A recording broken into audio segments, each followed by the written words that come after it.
Johnny makikita 20 pesos yung per head. restaurant, ganda'y walang kapantay. Medyo mataas pa rin hanggang dito.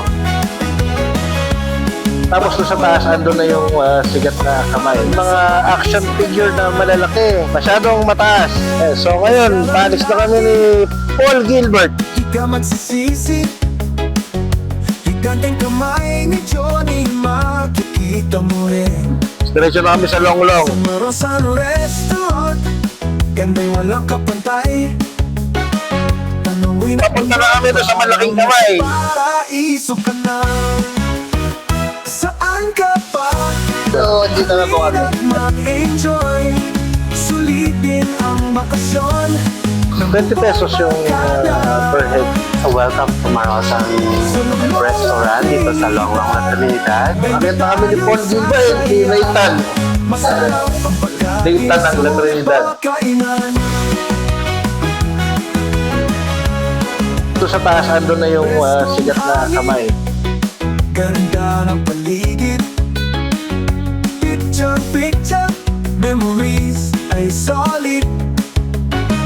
Kaya tara na, huwag nang palampasin. Marosan Sa likod ko, ayan o, makikita nyo, may mga action figure na malalaki. Saan ka pa? Halina't mag-enjoy, sulitin ang So ayan, nakakita tayo dito sa malaking kamay. Medyo madulas to kasi mulan, pero safe naman tong area to.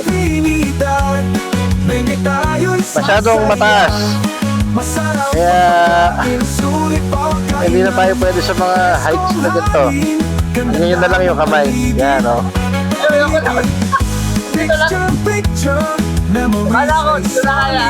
So yan, dapat aakit tayo sa kamay.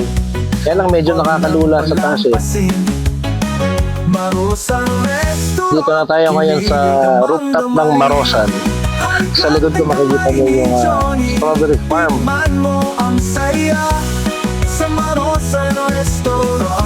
Hanggang dito na lang muna tayo. Nakita na natin yung kamay. Kasama rin natin si Nathan, aka Paul Gilbert. Sa susunod na vlog na lang natin ulit. Sige guys.